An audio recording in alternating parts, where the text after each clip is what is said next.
Coalition push, and she returns to the stage. Go ahead, Appreciate.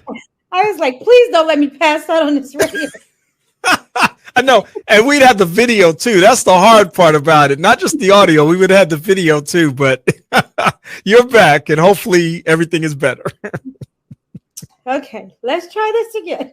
All right. So just his impact globally is, I think, just unprecedented. When we think of, the passing of Dr. King and who was going to take over and what was going to happen, I think many of us, at least now through the history books, think of Jesse Jackson, think of Reverend Jackson, and how he stepped up. He was young when it happened, but how he became the face, right, of a generation. How he ran for president and kind of set the bar for a Barack Obama, not once but twice.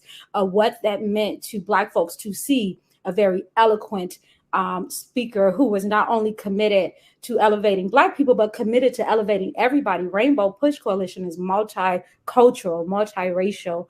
And so I do believe over the last couple of years that people have misrepresented his legacy. And maybe it's because we're not as in tuned what the things that he's done, unless you are in the field or an activist. But I believe he is one of the pillars when it comes to Black people and their fight for justice and liberation. Like I said, not just in Chicago. Mayor Brandon Johnson called him the architect of the soul of Chicago. I do believe that. And as he said, he's not retiring. He's just stepping on the side. He's still with us. And it just means so much to have him here in Chicago, but also in the history book, somebody that we can study.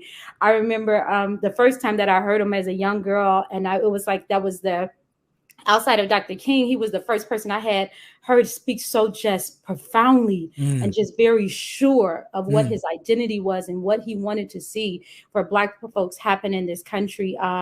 And I like I said, he's one of the pillars. He of course,